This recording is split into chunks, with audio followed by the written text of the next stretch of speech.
Welcome to another episode of Pep Talk. This is your host, TJE Travell Exum. Let's get right into it. We're going to do this a little different on this episode. It's more interaction for you to be able to get the starting point of this episode. It's going to need your participation as viewers. So close your eyes and visualize. Imagine being in South Africa in Kruger National Park as a spectator tourist with a pair of binoculars, watching a lion male cub and his adult male lion dad. And ask yourself this question: what do you think will be the litmus test or the rites of passage moment for that lion male cub to become a lion male adult dominant lion? Now, the first thing, as I was thinking it might be hunting. Not hunting, because majority of the time, the feline lions are the ones that do most of the hunting. Number two, physical development, which is definitely involved and definitely important. But and that includes the growing of the mane, and that is something that's noted for lions when they're growing from young cubs to grown males. But in all actuality, the defending of the prized territory and resources is what takes a lion cub to a lion adult. And in that same sense, this is my humble opinion, for a man to become a man, he has to have a family of his own. Because just like that lion instinctively is to protect the pride and the resources and everything that consists of it, with the cubs and of course his queen, his female lion. The male lion, a grown man, for you to learn to be a man, it consists of those instincts coming up where you have nobody to depend on but yourself. And you gotta do the providing, the protecting, the preventing for your family. And by you having that somewhat warrior mentality, because everything depends on you, even though if you pick the right mate, of course that would be something I dive into a little bit too, that it would be helpful. But at the end of the day, everything falls on a man to make sure that his family is provided, protected for, and maintained properly. Excuse me.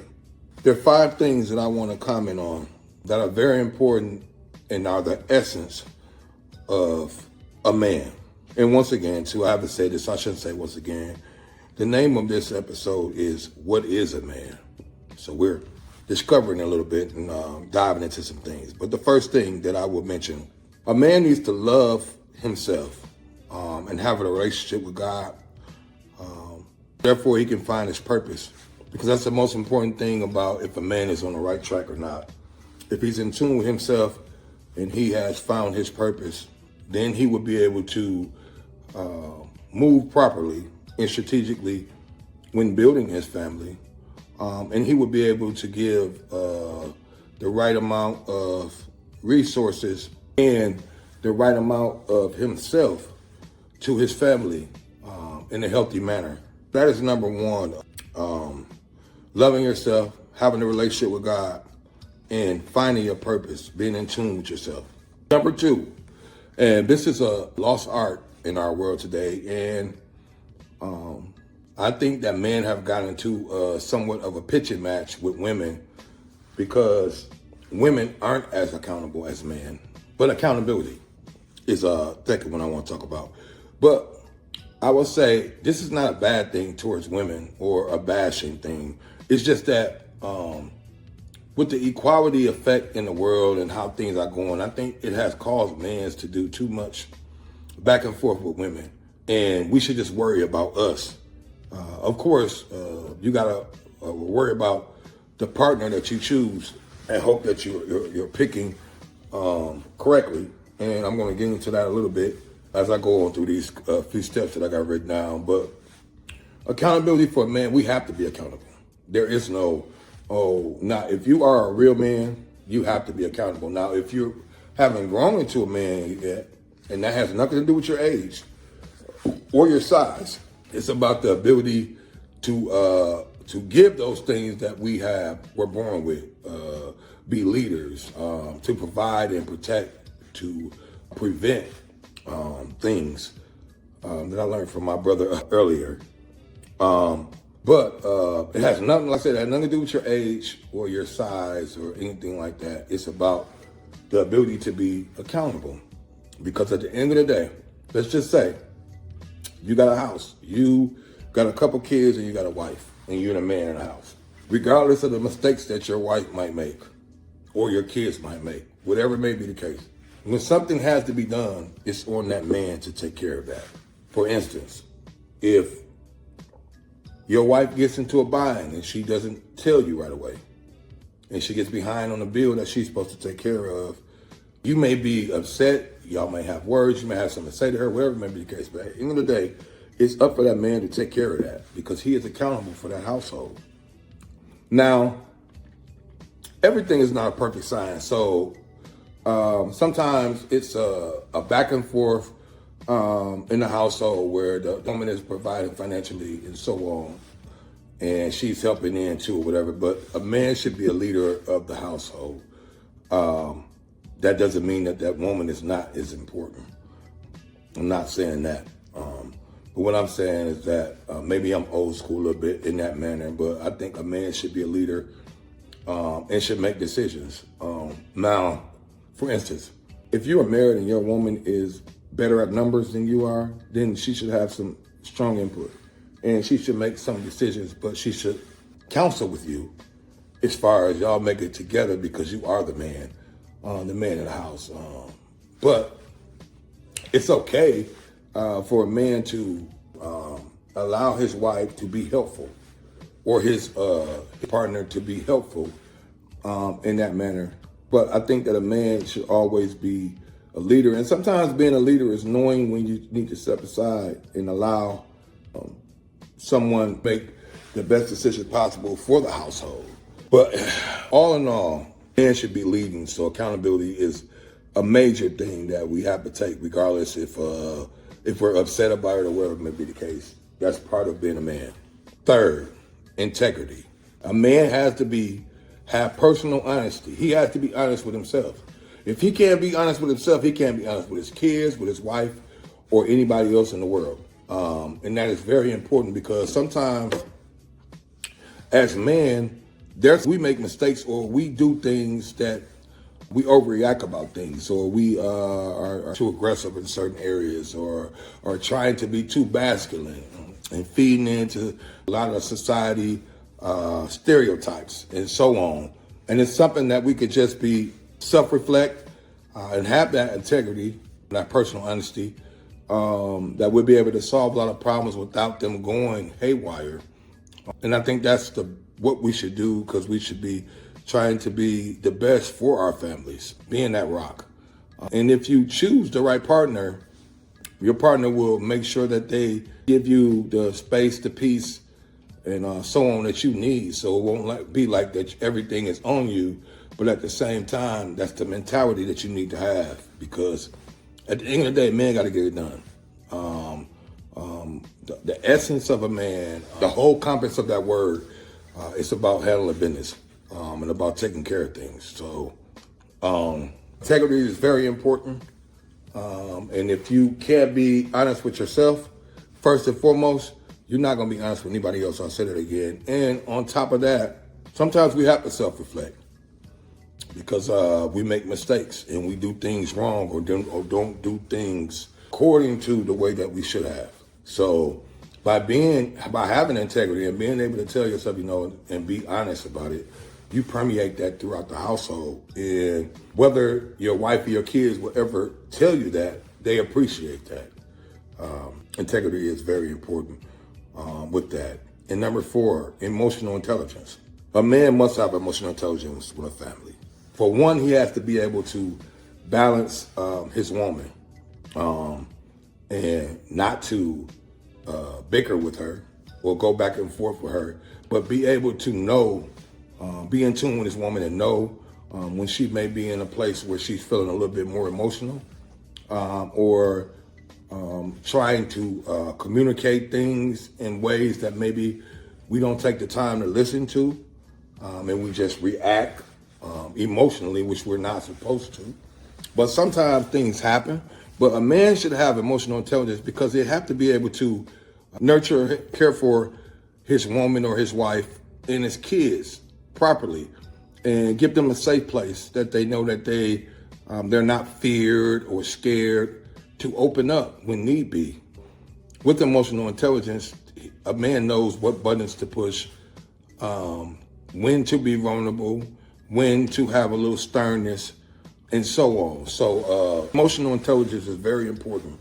And I've learned that over time. I wasn't always emotionally intelligent, but going through certain experiences in my life have taught me how not to react on everything or to overreact on things or be emotional when there's no need to involve emotion in a situation that just needs logic. That is very important that a man should have, that encompasses and is the essence of a man to have emotional intelligence. Last but not least, I would say that to choose the right mate, make sure you're choosing a mate for your purpose and not for your pleasure. There's two different things. You're looking for love for all the wrong places. You're gonna choose for pleasure. And we got to remember, and I had to learn this the hard way, that if you're choosing somebody off of any physical attributes or anything that's done physically, that they're good in bed, they look nice, we look nice together, anything like that, you are putting yourself in a position that when it's all said and done, you're going to have to blame yourself for your process of elimination, of picking and choosing. Because just because a woman looks nice, just because she has sex appeal, just because y'all have great chemistry or whatever may be the case, she may not have loyalty. She may not have integrity. She may not know or even want to respect a real man. You don't know those things off the superficial or the physical things that you can just see. You have to actually put the time in and get to know a person to know if this is a loyal person, if it's a trustworthy person, if it's somebody who I know that if they knew where a certain amount of money was, that I wouldn't have to worry about them doing anything to it. Or if I needed my friend to come over and lock the house down or check on the house, I wouldn't have to worry about, my woman creeping with him or something like that, as far as like knowing who you're dealing with. And if you're choosing by pleasure, trust me, it's not the right decision, regardless of, it's only going to lead to toxicity and a lot of misunderstandings and a lot of hurt and pain. So make sure that you're choosing your mate off purpose, and not off pleasure, because if you are, it's going to lead to peace. And that is something that every man wants in his household, is a place where he can go and lay his head and be at peace, and not have to come home and fight with his woman and listen to his kids fighting amongst each other after he's already come out from in a world where he's had to fight against numerous things. Man definitely wants his place where he comes to lay his head at to be a place of peace. And in order to make that decision, to be an honorable one, make sure you're choosing the right person for the right place. Choose a woman that aligns with your purpose and y'all are on the same page when it comes to things that are more than skin deep, things that you can't see. And if you get the best of both worlds, that's a plus. But make sure that you are picking and choosing for the things that are going to last longer than just the physical.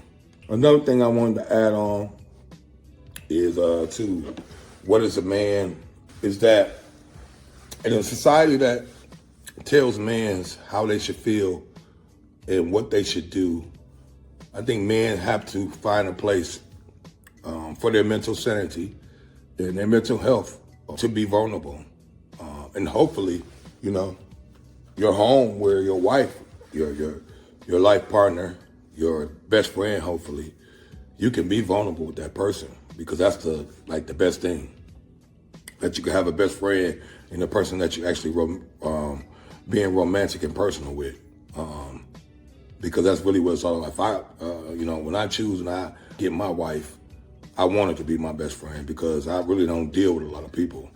So if my wife can be my best friend, that's like the best of both worlds for me. So it's very important for men to have a space, an outlet to be vulnerable. Because the days of men bottling things up and not expressing themselves in an emotionally intelligent way are over. I mean, those days are just over. And that's why the men that are not finding outlets and stuff are doing crazy things, overreacting and being emotional, because they don't have that outlet.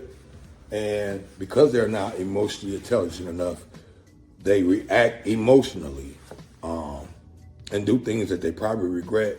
But it's too late after you make such a rash decision. It depends on the implications of what you've done. You know, you can't take it back. You can ask for forgiveness, but hey, getting forgiveness and will not stop the consequences. This was a little bit different. The topic of this episode is, what is a man? And I tried to accomplish that and give the essence of a man and some things I thought that was important for that journey, because being a man is a journey. We're always learning. You're always trying to be better and add to your repertoire. So I hope that you enjoyed this episode. It's been a pleasure that y'all going on this journey with me, that I'm learning as I'm going and stepping out and doing things, some different things, and being more engaging. And that's the plan. The plan is to keep moving forward in this journey, to keep getting better, to reach as far as the stars and the skies, and be successful, man. Be successful, help people, give back, pay it forward, all those good things. So y'all have a good day. I'll be seeing you as we're going on. We'll keep on coming with these episodes, trying to keep dropping jewels to help people. And that's the plan. I love doing it, near and dear to my heart. Y'all have a great day. See you the next time around. Peace.